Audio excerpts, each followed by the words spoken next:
Hello and welcome everyone to the Tech Sharmit Podcast.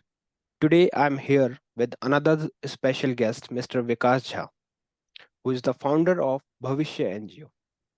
Bhavishya is the known Noida-based NGO, and since 2014, this NGO is consistently working to improve the lives of marginalized community. Apart from this, Bhavishya NGO also runs skill development and vocational training programs in their locality. Along with this, they are also running various awareness campaigns to promote legal rights, equality, empowerment, health, and many other things. So there are many things that we can discuss with Vikas. So now I'll like to start the discussion. But just before that, I'd like to thank Vikas for joining us today. And now I request you to please initiate the discussion by telling us something about yourself and about your NGO. Yeah. So hi, Amit. So I'm glad to be here and speaking about my NGO, talking about my NGO. Not only about my NGO, like how the social work goes into our country and what are the hardships that we do, what prompted us to do such kind of things to help community, engage them.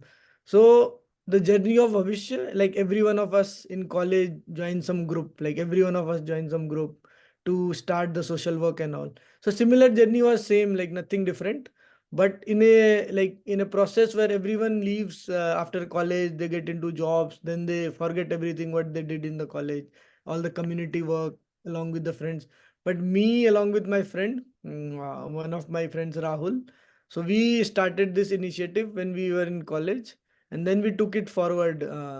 So the starting point was in Noida, where you like when we come, like every day when we used to go college or come from college, there was on a stop where we used to meet, and there were several kids. There was a temple beside that bus stop, and there were several kids we used to see every day. Like 2 years it took us to talk to them, like uh, from where they come, why they are begging here in front of temple.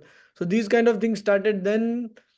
Around 2014, we took them, all those kids spoke to their parents, and then we took them to one of the parks where we established few mm, blackboards and all. We established kind of a education center there, and from there it started in 2014, and now it has been already like 16th May is coming, so that was like our starting date. So it's like almost 10 years now where we started all this initiative. Okay, yeah, because that's quite inspiring, especially for those if anyone is listening this podcast and who are pursuing their college. So I would say that if you have taken any initiatives this, then please carry forward your work towards it, because one day for sure you will achieve what is your intention behind it. So you are going to for sure achieve that thing also, because as Vikas and Rahul did for their NGO, like they started during their college days and now they are making big impact to the society. So that's quite inspiring. And thank you so much, Vikas, for introducing yourself. And now we would love to hear more about this NGO.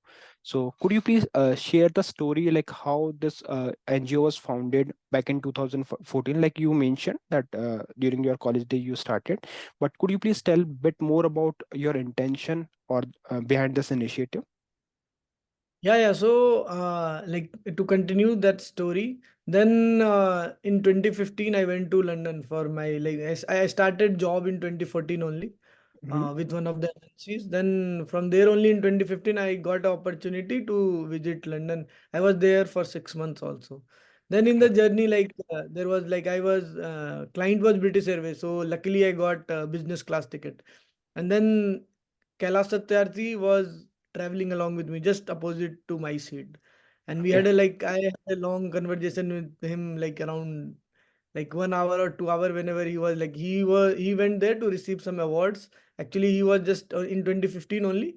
He got the Nobel Prize. Hmm. So in 16, I guess he got around that period only, like exactly year I can't remember.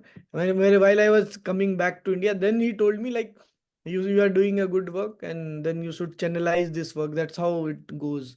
Like not a single individual can't do anything, in fact. Like only like you can impact only few people. Like when a group of people does something, then its impacts broadens. So from there we started, and the motivation was nothing. Like everybody, like nowadays I'm seeing like people are starting with the intention like we want to start a NGO. So in the early like 2012 to 2016, we actually got registered in 2016. Before Okay. that we didn't know like what is NGO. We were just teaching those kids, that's it. We had no intention to start a NGO. So Mm-hmm. then people told us like we you are doing such a wonderful work, why don't you form a NGO where you get into other people also, and you can get corporate help to uh, like help more people. So something like that happened, and then in between that, like biggest motivation was like someone known from us in our friend circle only. They brought two orphan kids. So when Okay. we met them, so then it also like some spark came in, like from like we should. There are so many kids in our country who are orphan. There is nobody to help them in the education, and there those are two. Those were two girls. So we Mm-hmm. started from there. Then we had only in 20 till 2017 we had only one center, approx 70-80 kids we used to teach them. And then after that we grew up, like a lot of people came in after that. We allowed entry also for a lot of people. Then in 2019 we expanded in means Noida, Gurgaon, in Delhi NCR. And then in after like 2022 after COVID, like it is all like now we are operating in like 20 centers, approx 1,000 kids are there. In the 20s we are impacting life of 1,000. They come to our centers, 1,000 kids. And it's a spread across like Uttarakhand. We have a center in Uttarakhand. We have a center in Faridabad. If you talk about Haryana, Gurgaon. And then we are in West Bengal, Bihar. So I actually belong to Bihar. Like my home state is Bihar. Okay. And there in my village, I run a computer center. I spend around 2.5 lakhs to start a computer education center, because what I saw in my village was like education was fine. Like still people are going, like kids are going to schools, Mm-hmm. but the problem is they don't have the digital literacy, what we call them. So Right. even like 10th class kids or students, they don't know how to, they are quite afraid of touching computer because they are never exposed to that environment. So I took the initiative in my village, and you can't believe like right now like approx 200 students are already gone there. It took 6 month training. We have a few trainers there in the village, and those kind of things we do there. So motivation was like not to start an NGO, but to help the community which is not like not a part of society right now. Mm-hmm. Even today, like don't think that they belong to society. So we give them confidence platform. So that's it. How it started, and it. So intention was not a never was intention was never to start an NGO. Currently, I right now also when I'm speaking to you. Mm-hmm.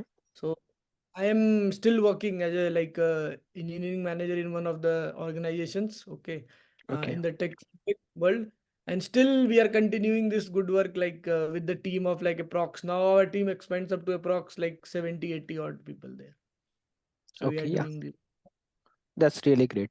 And here I would say, because like you are not only impacting the life of those thousand students, but others also, because with your work you are inspiring many people.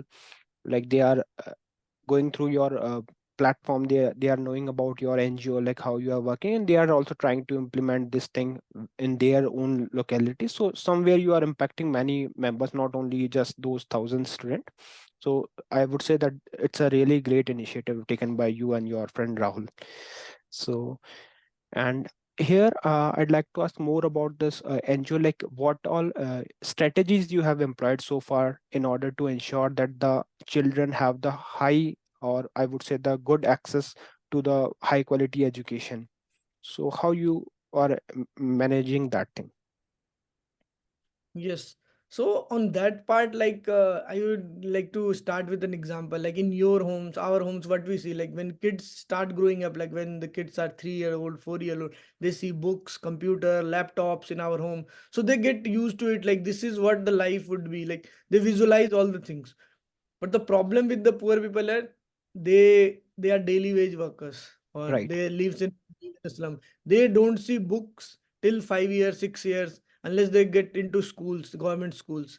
So till then, like it becomes very difficult for us to implement a model what we follow in our normal day-to-day life. Like first of all, we start with like behavioral classes. Like we have a behavior classes for those kids. Like when they in come to our education center, uh, in any education center, so we have a specialized now, you can say volunteers who comes there, who teaches them how to sit, how to talk. So this takes around 1 year. Then Hmm. we take them to nearest government school for admission and all. Then it goes up to evening classes when the kids are started going into the schools. Then we get them into the evening classes, and then we provide them regular English classes, or even in the regional language where in Bengal and all, like there are a lot of things. So it start with the coming to, like we motivate them, like giving few perks, like having arranging a lunch for them, like we call it ahar seva, where Hmm. we a weekly, like in a week 2 3 days we give them protein rich diet, whatever like finances allow us.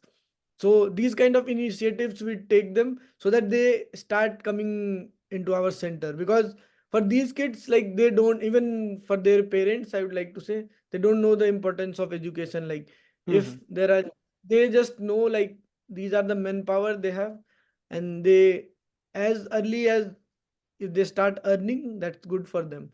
But we change their mindset through our regular counseling classes, even for those kids also. Like there are many kids who comes to our center and they take the evening classes, and you can't believe, like they go into hotels for uh making, like working there in the hotels in the night, and then again they come in the morning, they study, and then evening they are already occupied to the hotels and all where they work, because they have to earn something. It's not Right. very difficult for them to survive without earning. It's easily said and done. Like why they are not like some people would say, like if they are not aware of like how they survive, so they will say like in general terms, so these people like this only, like whatever you do, so there won't be any impact. But there is if we are teaching 100 kids in our center, so we are not saying like 100 of them are like we are impacting 100 of them, 100 of them are getting along with what we are telling them, but still like 50 60% success rate is there. So when we started like in 2014, so there were few kids who were enrolled into first class, and now they are into like colleges, or like they have already done their 10th 12th. So that's the progress we have made in these like this is how we take them into education center. The process is simple. Like we have a physical education center, Hmm. so we take them into that process where we like make them understand like how to behave, first of all, how to talk to anyone who comes in. So that's the process, like that's the stepping stone coming into our ecosystem. Okay. Okay. So yeah, as I mentioned earlier, like you are also organizing a few things like skill development program as well as vocational training program. So how do these programs help to empower individuals to create sustainable livelihood? As you mentioned that they also need like to survive. For survival, they also need to earn something. So how you are managing both things like through this program? Yeah. So, this is very good question. Like, I would like my aim is to like India have several districts. So Right. I have visited approx right now 50 to 60. I have already done. I have spent a night also there in those district. In the Hmm. remote areas of the country, the problem is like there is too conventional way of doing things. Now the urban India is a bit like changing. Like people are now doing like some skill training at the school level only, but still the rural India, where mostly like 70, still like 70 to 75% of our population resides, that they are still following too much conventional things. So what this skill development programs brings in, like where whatever training we can give them in 6 months or a year, so that they are capable of earning something. Like I would like to give example of my village only, where the 10th and 12th class student, they have already done their 10th and 12th, and now they are searching for jobs. So see, they don't know how to operate a computer system, Mm-hmm. and how, even if I will tell them to do a data entry, they can't do it, because they know how to solve maths and all, but they don't have a computer knowledge at all. So now, after 6 month training, they come to Delhi well prepared, like, or in any part of the country they goes for job, so they comes in well prepared, like, so this is what the platform gives them. Even for like skill development also includes like the Madhubani paintings, where in my district, I belongs to Madhubani district of Bihar. So it's very popular form of art, where you Right. can express anything, and it's highly like financially also, if you are good in making that. There are several villages there which is promoting that art now, and we try them. We have also a center dedicated, like 2 3 trainers are there, and even like mostly we focus on the girls, the village girls. So we ask them to prepare a painting. When they are done with those paintings, so what we do, like we take the paintings from them, and we sell it in the different corporates, like as a part of, if you have visited our website, then we go into different corporates for Diwali Mela, Holi Mela, so something like that, where the corporate people involves, and they buy those. We are a bridge there.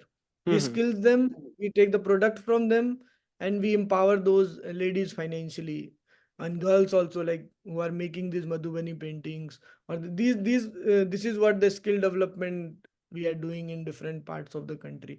Oh, we are also in by this, we are also promoting the local art, like in Uttarakhand, whatever is there, like there are several villages in Uttarakhand, 4 5 villages which we have adopted. So they know the ladies there. They know how to. They are very like very from humble background, so they Mm-hmm. know how to uh, uh, make a pickle. So now we are trying to enhance their skill and provide all the necessary equipments which helps them to make a pickle, and we sell them in the different markets nearby also, and in Delhi NCR also. So we just bridge the gap between them and the buyers who has the capability to purchase those things, and financially it empowers those ladies who are residing in the remote villages of our country. Okay. So that's the Okay. program of our Mm-hmm. skill development. So concept goes is like this: we adopt a village through education. We provide the kids there in the village. We provide them education. The ladies there will involve into skill development. Girls also, they are also adolescents. Girls, they are also involved in skill development. So this is what happens. Like, Mm-hmm. Okay. Okay. So, as you are operating it for multiple locations now, so do you face any challenges related to languages also? Because yes, yes. Yeah. See, you can't say, like, I will like to give you example of Uttarakhand and West Bengal. It's quite like regional sentiments are quite high. So what we do, we have appointed a state coordinator and center coordinator, district coordinator. So it goes into the system now, working as a 10-year-old organization. So it's all falls into a streamline. So only locals we promote, and we provide a kind of employment also to those people. So it goes into like this. We keep regional sentiments, like we keep that in mind while going anywhere. Mhm. Okay, okay, and going back to your last statement, like you mentioned that you are also helping the locality member to sell their Madhubani paintings and other things also, which is handicraft related things, right? So my question is, let's say if there is any an organization who wants to buy those products, so like they can directly reach out to you through your website, or there is any specific program or procedure that they need to follow? No, no, they can just write. Our mail is mentioned in their website. They can Mm-hmm. directly mail us, and if we have a different social media platforms, from there also they can see. They can reach to us. They can like. there are a number of means where they can reach, and we can provide them these paintings. Okay, so through your social media platforms, they can check out all those product which is available Yeah, at your. we are also like in the our website also. We will have soon. We will have in another 6 months. We have a section there. You Mm-hmm. can go and purchase like how an e-commerce website works. So we will enhance our website. We are working towards that, and we will Okay, you will see all the product catalogs. What we are making right now, there are 6 to 7 categories. okay, So you can see there in our in coming months, like in our website only.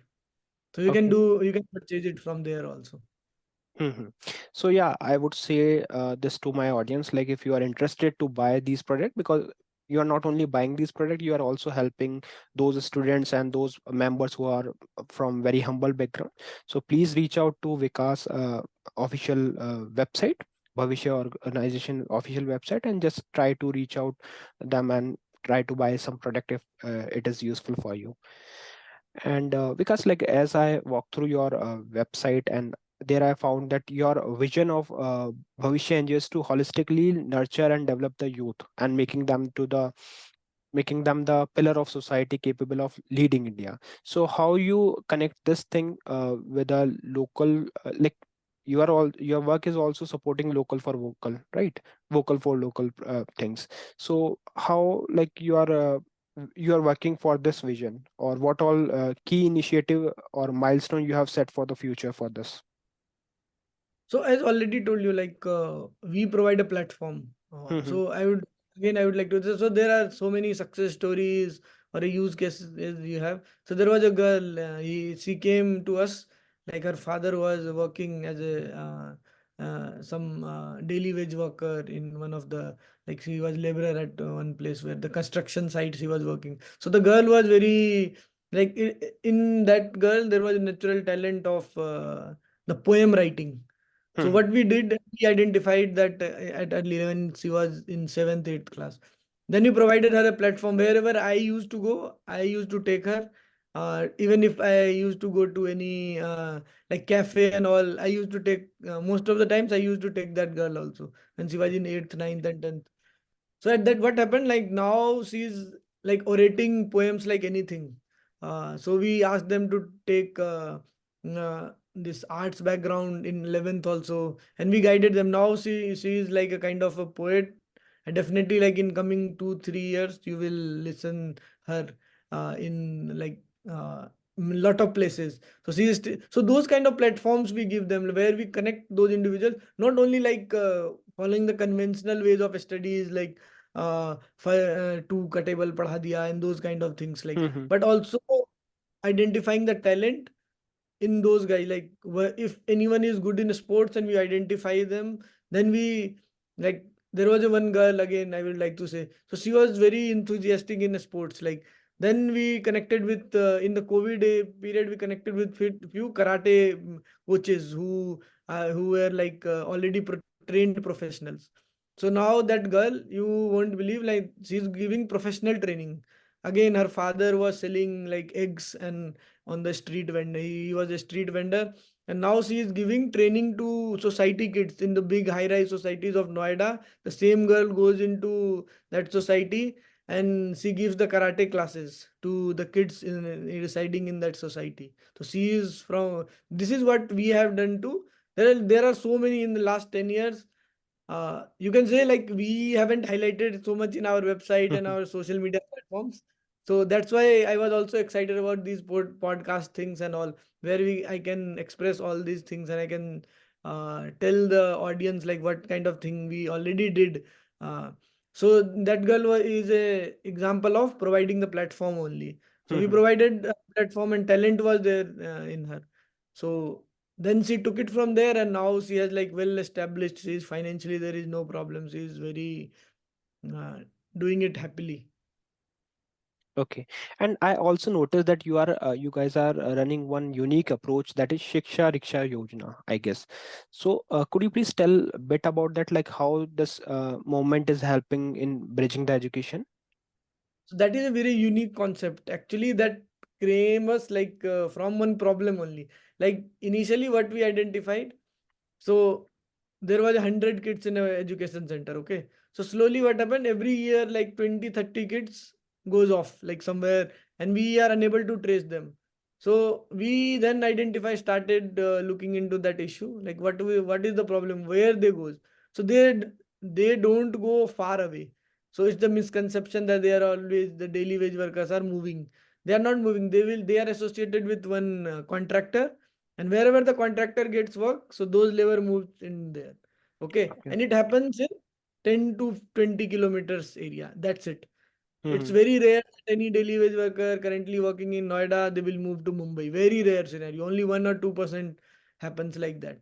Mm-hmm. So then we have to identify like how now a kid is coming to us for last 1 year, and then suddenly she is not or he is not there with us. So all the hard work what we have done in that last 1 year is now not fruitful. It's kind of a waste. Which is our time also, and she's not getting anything right now. So what we did, we invented a scheme, a program called Shiksha Rickshaw. So Shiksha Rickshaw is a program where we arrange one, we have got a corporate funding from big, because that is a quite unique program. So we Right. got a funding from KPMG. There is a Nasdaq, a Japanese company who funded us for Shiksha Rickshaw. So what Shiksha Rickshaw does, like, so there are so many high rise society in Noida, okay, or in Gurugram. So what we do, we ask the volunteers, like senior citizens mostly, or now there is summer vacation for the kids, like all the schools will go off for a month. Then we ask all the volunteers to come and volunteer for Shiksha Rickshaw. So there is one driver in the Shiksha Rickshaw. So what Mm-hmm. his job is to collect all the study materials, including blackboard, whiteboards, books, whatever is needed for that, and goes into that slums with that volunteer who has volunteered for teaching those kids. So he will reach to volunteer after collecting all the study material. Then volunteer will sit with that driver. Then driver will take them to 5 to 7 kilometers far at one construction site. So construction site is quite far away. There is no school there, nothing. So those kids are not in touch with the society when the construction thing is happening. So now Shiksha Rickshaw goes in there. He sets it up. The driver sets it up. The volunteer starts teaching. So 2 hour classes at those construction sites. So now what is happening? So bridge is not broken. We have made a bridge between the kid who was studying with us, and now the Shiksha Rickshaw is going, like education is going to. So there is one famous saying called like, if education can't so come to, if kids can't come to education, then education should go to kids. So that is what this program is. And in the long run, we will make this Shiksha Rickshaw, like we are proposing this to governments also, like different government like Bihar, Odisha, like in every panchayat should have one Shiksha Rickshaw to promote the government, like what do you call the government schemes. Mm-hmm. So that Shiksha Rickshaw will have a speaker or mic, and that will convey all the messages in a panchayat. It's a very low budget thing. Like in a year, we ask for 4 lakh of donation for that Shiksha Rickshaw, including Okay. the driver cost and everything included. So it's a very like financially very lightweight thing, the Shiksha Mm-hmm. Rickshaw, and its impact is quite huge. So in coming days, we will propose this. We will take this Shiksha Rickshaw to government also to implement it in every district. Like we have done a study where in Bihar we have taken a sample of few district where kids are enrolled into school. Like you can't believe it. Like there are 99% of kids are enrolled into school, but when you check the attendance, only 50% are going to school. Where is rest 50%? So Shiksha Rickshaw will help them to bring those kids to school regularly, like by making them going into their community, into their places, and making them aware of like importance of education. Even in village, it can be very useful. So that's the long-term program for Shiksha Rickshaw. So it's a very unique concept. It's a brainchild of us only. Like after seeing one problem, so Mm-hmm. with the economically feasible solution, like there are many big corporates running buses for this, like they call it, but that is very expensive. Like it, Right. the rickshaw is quite a budgeted thing, which bridges a gap between like where education can go to the child. Yeah, yeah. Like it's a quite a good initiative. Like even I would recommend to other NGOs also. Like if it is feasible for them, like they can adopt this thing, because through this you are not only helping those students, but also you are providing a like you are providing a mechanism through which, if let's say if someone is not able to attend those school classes and tuition classes, they can at least attend these things, because here you those children are going to study along around their family itself, because they are working there, so they can easily come and join this program. So that's a good thing. So yeah, like we have 5 more minutes to, like, although there are many things that we can discuss with you, but just to sum up this podcast, I'd like to ask my last question. Like as I know that you are also running one computer program, right? For in order to provide the basic education related to computer to those students. So how you are operating this thing? Like, do we have enough systems or resources available there, or like we are providing some video sessions or these things for the students? So this is also community. So every so see any for any NGO who is creating impact on the ground. So community support is very important. Without Right. community support, be it like any whatever money you pump into the system, it won't help. So what we have a unique program every 6 months where we ask like you can donate your old laptops, old computer systems to our NGO, and people happily donates like and whatever donation we get, so we set up a education computer education center for a skill development program, computer skill development program from the for the kids. Mainly my interest is to set up skill development computer skill development centers in the remote villages of country. Urban areas still you can go into the cyber cafe and all, but the remote villages there is nothing like that. Still like lot of places mobile phones are there, so I'm not denying like mobile phones are not there, so people uses mobile, but still like computer education is we are lacking far behind in computer education in the rural India. So that program where like we have a like 7 to 8 computer in every computer center, like 15-20 we are already running it, and there is one professional trainer to train those kids. So in remote villages of Bihar, you won't believe the classes starts at 5 in the morning, 5 Mm-hmm. a.m. in the summer. So in Okay. the eastern part of country, there is like sunrise happens around like 4:45, 4:50, and the 5 a.m.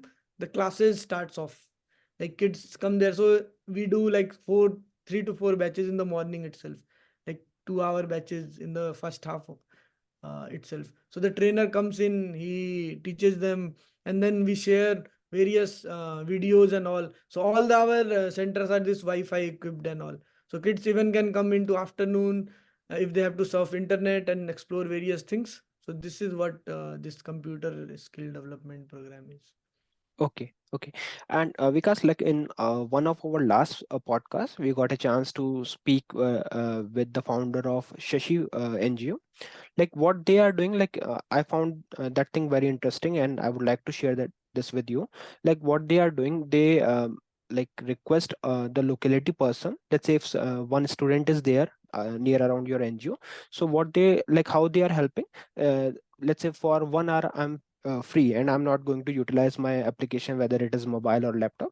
So for that 1 hour they book their slot, that yes, for this for particular 1 hour they can utilize the laptop specifically for some tasks. Let's say if someone wants to learn some coding or anything, so for 1 hour, like voluntary, everyone can share at least one hour their resources to those Very students.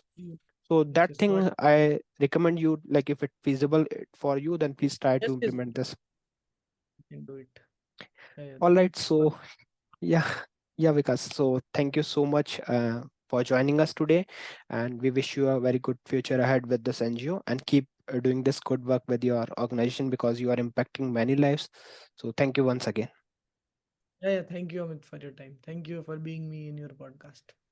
Thank you.